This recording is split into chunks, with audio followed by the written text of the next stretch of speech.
Well, howdy there, Internet people. It's Bill again. And tonight we've got Emerican Johnson with Non-Compete. Okay, so give our viewers a little bit of insight. Who are you? Uh, that's a good question. My name is Emerican Johnson. That's my real fake name, as I like to say. I run the YouTube channel Non-Compete. You can find it at youtube.com/non-compete. I consider myself an anarcho-communist, but we talk to leftists from around the world from various different strains. My partner who runs the channel with me is a Marxist-Leninist Vietnamese woman who's sort of in the Ho Chi Minh school of the left. But we talk to social democrats, we talk to all kinds, anybody who's basically critical of capitalism and wants to see radical change in the way our systems are run and operated. That's what we're all about. So I'm looking at your YouTube channel here. I'm a little confused that this is obviously made for kids. I see like Legos and Yeah, we're all about trying to lure kids to our channel by talking about old dead guys with beards, talking about the means of production. That's our child focused content. That's our whole thing.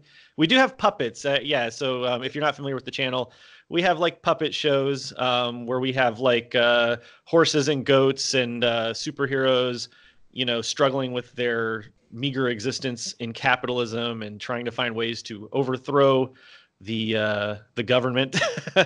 And I do a few videos with Legos as well. I have a series called How Anarchism Works, where we basically just use Legos as like a sort of like just B-roll, so to illustrate some of the points we're talking about. I have but I have never, to my knowledge, I've never had I might have children watching, but I've never had any kind of interaction with a viewer who is a child. So but according to the YouTubeCOPPA guidelines we've been given, because it's colorful and fun, it's apparently for children. I guess I'll go ahead and kind of just quickly explain what COPPA is. It's an old law from, I think, 1998. mm-hmm. Right, and I think it's around the time when I was under 13, actually. Right around the time I turned 13 is when COPPA came out, and it's basically it's not a terrible law. The whole idea is to protect the privacy of children on the internet and to keep companies from harvesting data from children, which I think is that makes sense. I don't want I don't have kids, but if I did, I wouldn't want big corporations harvesting data of them and that sort of thing. And so that's what it really comes down to, is the harvesting of data from children.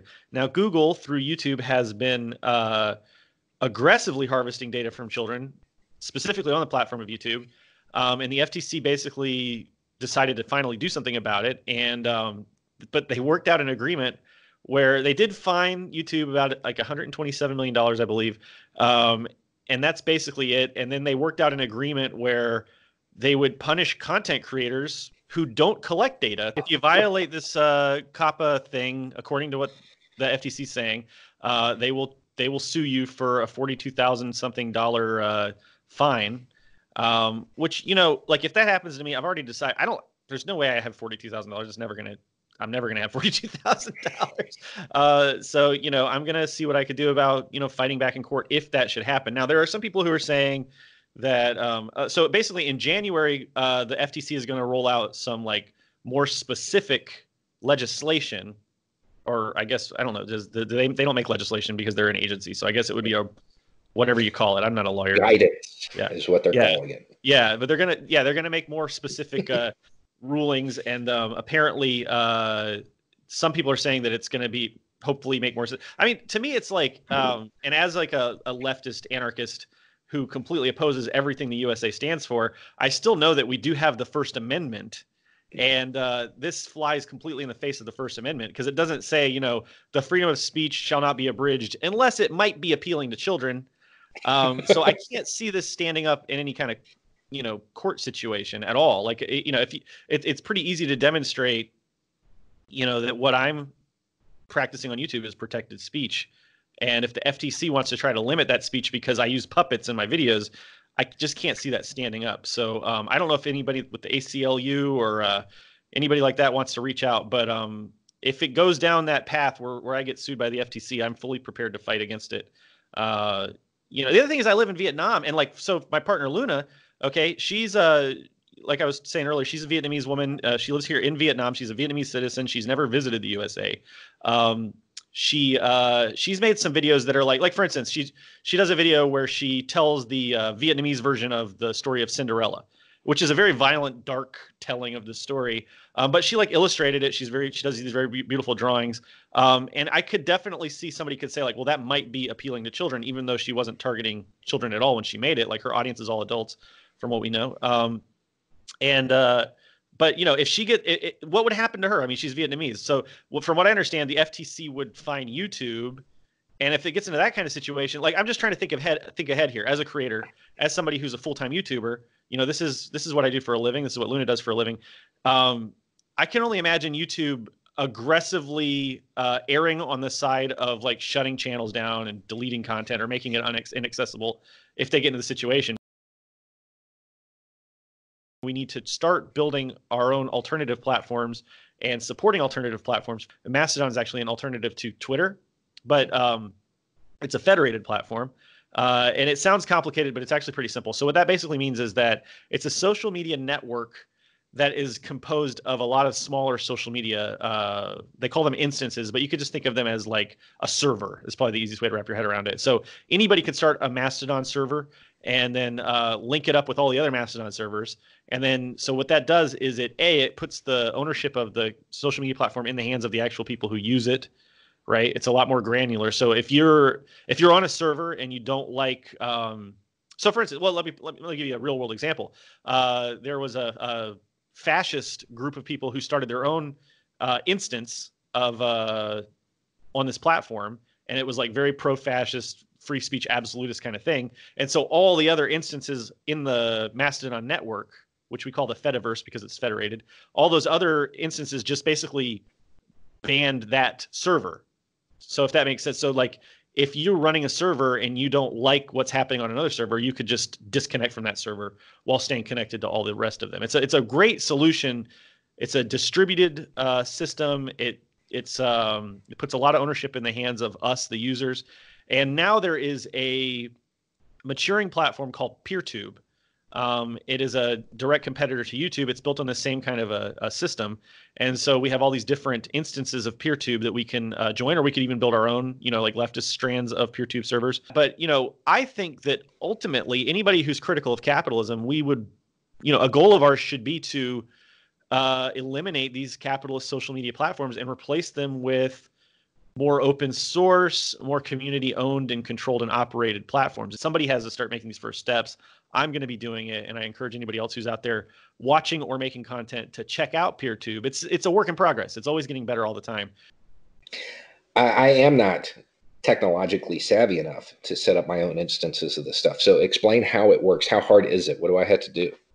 If I were to build an instance all by myself, you know, all by my lonesome, I'm not so sure that I could handle like the security and keeping it updated and all that kind of stuff. So I would want to work with somebody who's like more of an experienced developer to just, you know, keep it all maintained.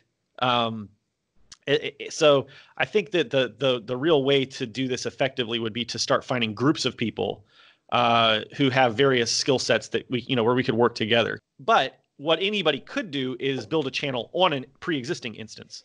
So, I mean, if you want to set up a channel on a pre-existing instance, it's as easy as building a YouTube channel. I mean, you just make an account, upload some videos, put in your keywords and all that. It's exactly like basically operating a YouTube channel.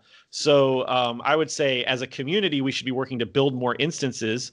But then as individuals, we should just be like creating accounts, creating channels, and most of all, watching stuff. These systems are not designed to be addictive. They're not designed to manipulate you. They are not designed to, you know, emotionally control you the way that Twitter. Where's the fun in that, man? Yeah, right, exactly. I mean, so like Twitter and Facebook, they invest millions of dollars. They hire some of the greatest psychological experts in the world to get you hooked and to manipulate you and to control you and to make you do things that will, you know, make other people a lot of money. These systems don't have those things. So right out of the box, the first time you log on to Mastodon or PeerTube, you're going to find that it's not as habit forming as like Twitter or Facebook. And it's kind of weird. It's like it actually, the way it feels to me, and I'm a little, like I said earlier, I'm 35 years old. I was around, at kind of the beginning of the big internet boom in like the mid to late 90s. It feels more like that. What's Vietnam like? There's much more of a focus on like family and friends and enjoying life.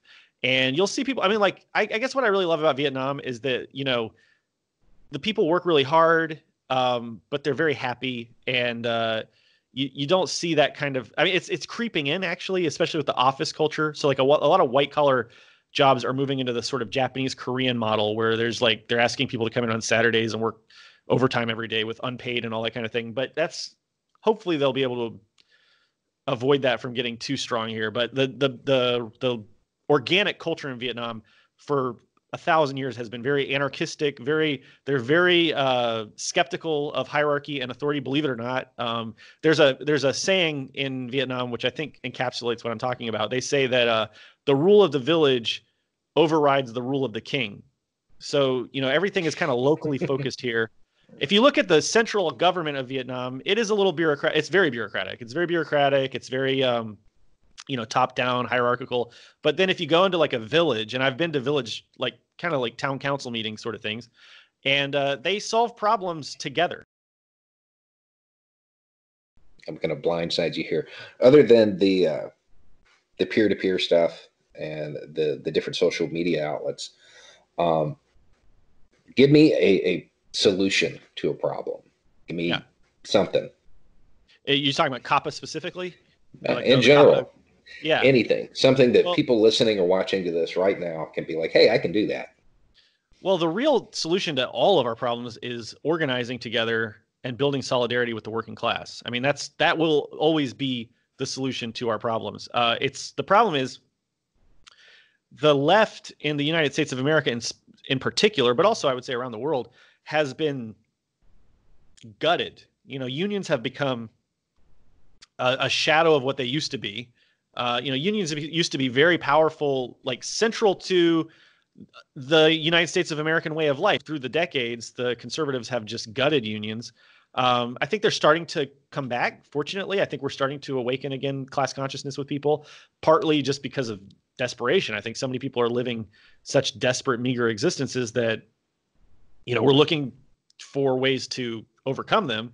And the union's a great way to do that. The whole point is that we learn how to work together. We learn as we go. We find connections with each other. We network together. TLDR, the key is organization and building class consciousness. Parting shot. Tell them something. Plug something. Whatever you got.